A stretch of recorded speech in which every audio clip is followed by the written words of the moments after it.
Assalamualaikum warahmatullahi wabarakatuh. Alhamdulillah wassalatu wassalamu ala Rasulillah Sayyidina Muhammad ibn Abdullah wa alihi wa sahbihi wa man wala. Amma ba'du.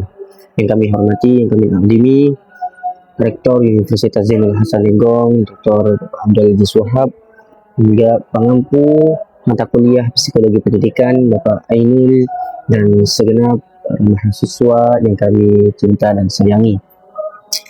Perkenalkan, nama saya Muhammad Fatar Filimurani, mahasiswa 2C Prodi Pendidikan Agama Islam di Universitas Zainul Hasan Lenggong. Di kesempatan kali ini saya akan menjelaskan dan juga mempresentasikan tentang bab kajian dalam buku Psikologi Pendidikan. Dalam kajian Psikologi Pendidikan, saya sudah membuat di sini peta konsep dari pembahasan motivasi dan juga motif.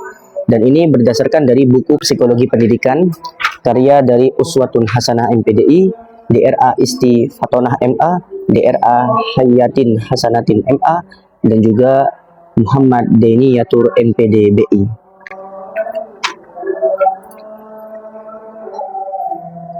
Ini adalah peta konsep yang sudah saya buat, motivasi dan juga motif. Apa saja yang dibahas di peta konsep ini? Pertama adalah definisi dari motif dan juga motivasi itu sendiri apa, dan juga fungsi dari motivasi itu seperti apa, dan juga teori-teori yang berkaitan dengan motivasi motif psikologi pendidikan dalam teori-teori pembelajaran. Yang pertama, saya akan jelaskan tentang definisi dari motif dan juga motivasi. Secara sederhana, kita mengetahui motif itu adalah sebuah alasan atau penyebab untuk bertindak suatu. Kita punya penyebab atau alasan untuk bertindak suatu. Kemudian motivasi itu adalah tenaga pendorong untuk kita melakukan sesuatu tersebut. Jadi motif itu adalah alasannya kita untuk bertindak, sedangkan motivasi itu adalah tenaga kita untuk melakukan tindakan tersebut. Nah, saya tulis juga di sini ada sebuah faktor, yakni sesuatu yang mempengaruhi. Ini biasanya terdapat dari eksternal atau di luar diri kita. Ya, ini adalah sebuah rantai motif dan motivasi yang saling berhubungan. Untuk mempermudah penjelasan, saya akan memberikan contoh. Kita terkadang mempunyai sebuah faktor, sesuatu yang kita terpengaruh. Contoh, kita terpengaruh oleh oleh tante kita, semisal, oh, orang tua kamu itu hebat, pintar dalam pelajaran matematika. Nah, dari faktor itu muncullah sebuah motif kita. Saya ingin seperti orang tua saya.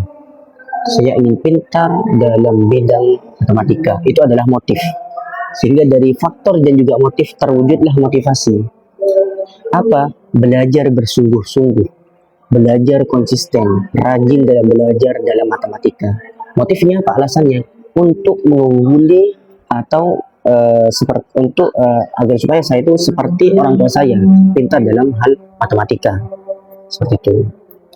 Nah, dari faktor motif dan motivasi ini kita tarik apa fungsi dari adanya motivasi. Dalam buku Psikologi Pendidikan itu dijelaskan 3. Yang pertama adalah mendorong seseorang untuk melakukan sesuatu. Tentu fungsi dari motivasi sendiri itu adalah mendorong seseorang untuk melakukan, untuk mengawali sebuah tindakan atau mengawali sebuah perbuatan. Nah, kalau kita tidak mempunyai motivasi seperti tadi, yang awal dari faktor kemudian muncul motivasi, saya ingin seperti orang tua saya. Nah, tanpa ada motivasi, tanpa ada motif, tanpa ada faktor, kita tidak akan terdorong untuk belajar rajin dalam matematika seperti yang saya contohkan tadi. Itu adalah fungsi dari motivasi. Kemudian yang kedua adalah mengarahkan. Tanpa adanya motivasi, motif dan faktor tadi, kita tidak akan terarah dalam melakukan sesuatu. Akan menjadi terarah dan tidak asal-asalan ketika kita mempunyai motivasi dengan rantainya tadi, motivasi, motif dan juga faktor. Seperti tadi, faktor ada yang kita terpengaruh dengan sebuah ucapan orang lain, misal dari tante kita, wah, orang tua kamu itu hebat banget, pintar dalam hal matematika, sehingga saya muncul motif untuk menyetarai atau saya ingin seperti orang tua saya hebat dan pintar dalam matematika, sehingga muncul motivasi saya bertindak untuk rajin belajar. Nah, tanpa motivasi seperti ini kita tidak akan terarah. Menjadi terarah dengan motivasi dengan motif saya ingin seperti orang tua saya pintar dalam hal matematika. Saya akan menjadi terarah dalam belajar, saya akan konsisten dan rajin belajar dalam hal matematika. Ini adalah yang dimaksud dalam terarah dengan sebuah motivasi. Kemudian yang kedua adalah menjaga seseorang untuk terus melakukan dan konsisten dalam tindakan tersebut. Dengan sebuah motivasi, kita melakukan sesuatu akan konsisten karena ada goal, ada tujuan yang kita ingin capai. Sehingga jika tujuan itu masih tidak tercapai, kita akan terus mengejar, kita akan terus melakukannya. Salah satu fungsinya adalah menjaga seseorang untuk tetap konsisten, untuk tetap melakukan hal tersebut. Sehingga dari fungsi ini dan juga faktor motif dan motivasi yang sudah saya jelaskan, saya kira Anda semua paham dan bagaimana cara pengaplikasiannya. Nah, uniknya, dalam buku Psikologi Pendidikan karya dari Uswatun Hasanah ini, itu tidak membahas tentang teori dari motivasi dan motif itu sendiri, seperti teori dari Maslow dan lain-lainnya, tapi lebih pada pengimplementasiannya motivasi dan motif dalam teori pembelajaran. Ada teori behavioristik dan juga teori kognitif. Bagaimana kita memahami sebuah motivasi dan motif dalam teori pembelajaran behavioristik? Mari kita bahas.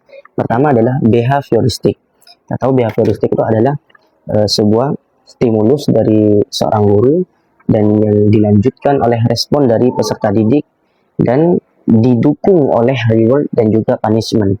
Reward dan juga hukuman. Nah, mana letak motivasi dari teori behavioristik ini? Saya tulis di sini adalah manusia termotivasi karena reward dan hukuman. Nah, dalam teori behavioristik kita mengenal reward atau ya bahasa kasarnya adalah hadiah, reward, dan juga punishment, hukuman. Seorang peserta didik dia akan terdorong untuk melakukan sesuatu, khususnya pada pendidikan yakni belajar. Dia akan terdorong belajar ketika ada reward dan juga punishment. Dan dalam psikologi pendidikan ini sudah menjadi fitrah. Seorang peserta didik ketika kita kasih reward dalam pembelajarannya, ayo siapa yang dalam diskusi ini itu paling aktif atau siapa yang nanti nilainya paling bagus, saya akan kasih pulpen atau saya akan kasih buku tulis. Nah, ini adalah hal peserta didik akan terdorong untuk melakukan hal yang terbaik sehingga termotivasi untuk melakukan pembelajaran dengan baik, giat dan rajin. Begitu juga punishment, sebuah hukuman. Terkadang peserta didik terdorong dengan sebuah hukuman. Siapa yang besok yang tidak mengerjakan satu minggu ini pekerjaan rumah yang sudah Pak Guru berikan, itu akan saya hukum berdiri di depan kelas. Dia akan terdorong untuk tidak berdiri di depan kelas. Dia akan rajin belajar dan juga mengerjakan PR tersebut. Ini adalah bentuk pengimplementasian motivasi dan motif dalam teori behavioristik.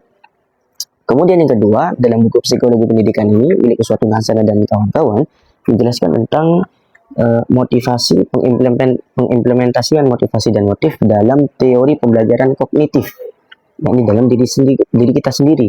Kalau behavioristik itu adalah faktor yang eksternal dari di luar jangkauan kita, kognitif adalah berbicara tentang faktor dari diri kita sendiri. Apa? Motivasi muncul karena ingin tahu dan memahami. Terkadang ada beberapa peserta didik belajar itu karena ia termotivasi untuk ingin tahu, ingin memahami sebuah pembelajaran. Akhirnya dia terdorong untuk belajar. Nah, dari ketiga ini, definisi dari motivasi dan juga motif, kemudian faktor, fungsi-fungsinya, dan pengimplementasian motivasi dalam kedua teori pembelajaran ini, behavioristik dan kognitif.